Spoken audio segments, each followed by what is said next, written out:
3.1 billion people around the world could not afford a healthy diet, according to the World Health Organization.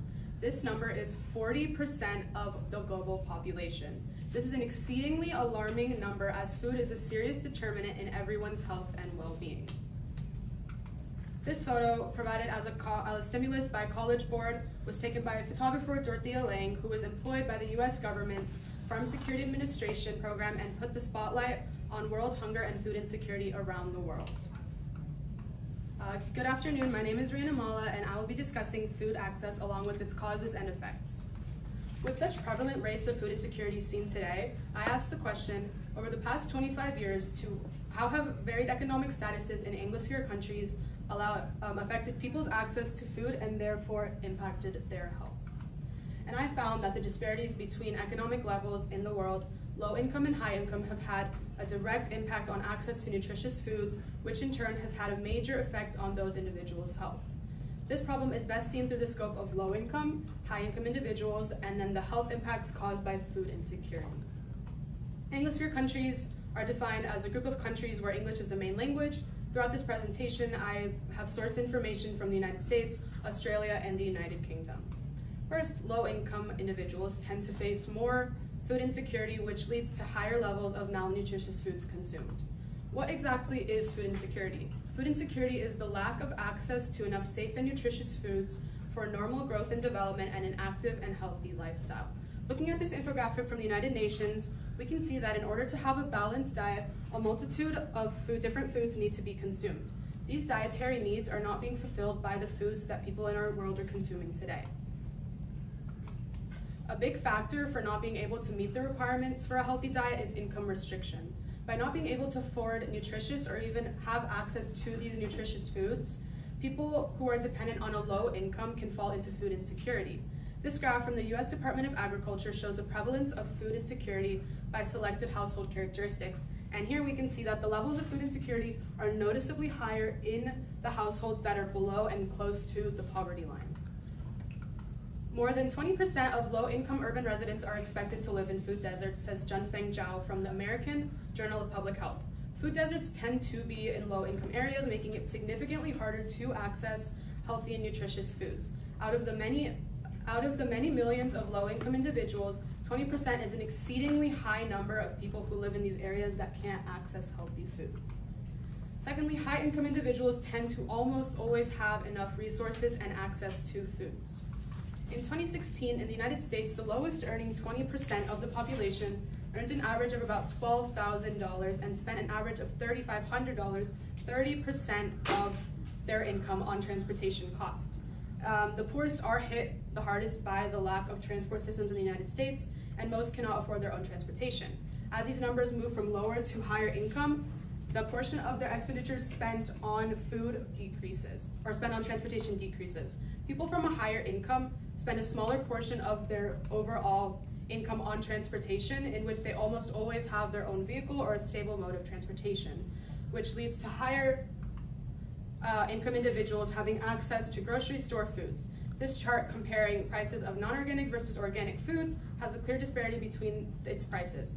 Organic foods are in most cases either 2 times or 3 times more expensive than non-organic foods, and people of a higher income are able to afford more of these organic foods, which overall come with less chemicals, no GMOs, and are more nutritious overall. This leads me to my final point, that the health impacts of malnutritious foods can have a lasting impact on people's health. 1 in every 5 deaths in the world is associated with a poor diet.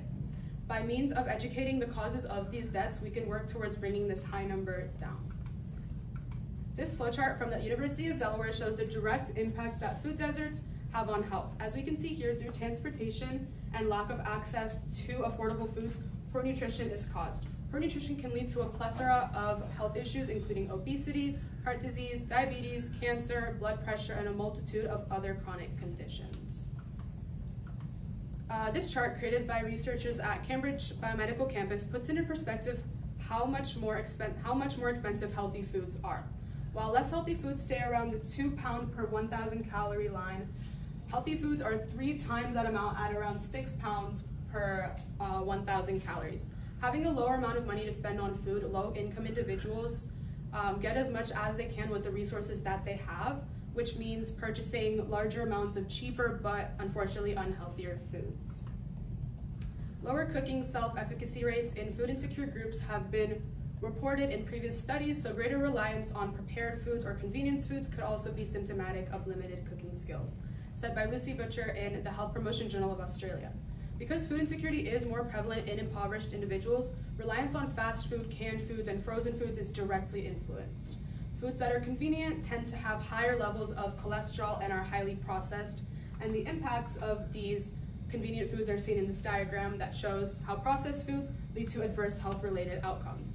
Even though that these issues are not completely guaranteed when individuals consume these unhealthy processed foods, they're definitely put at a much higher risk than if they didn't consume these foods. Youth with food insecurity had several eating-related risk factors for overweight and obesity, says the Center for Public Health Research. This is further proving that food has a direct impact on health, but demonstrating that it does not take a long period of time for these negative changes to happen, as it is already measurable in our youth today. To conclude, economic status has a direct impact on the food accessibility of many people, and food access has been proven to lead to chronic health problems due to the unhealthy ingredients. With food being such a major factor in the health of all sorts of everyone, establishing the causes behind unhealthy eating is of the utmost importance. Thank you. Do you have any questions?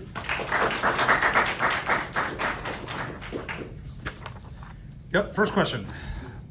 How valid and reliable were the sources that you used, and then how do you know? So the sources that I used were valid and reliable. I went on different academic databases such as EBSCO, Google Scholar, Gale to find my sources, and they all came to the same trend of conclusions, which was my conclusions here, so I know they're reliable. Okay. And explain how certain you are with your conclusions. So my conclusions throughout, as I said, many academic journals, many researchers, they all had the same trend of this conclusion that I came to. And throughout looking at all of these articles from different people researching different universities in different countries, they all came to the same conclusion. So I'm certain on this conclusion.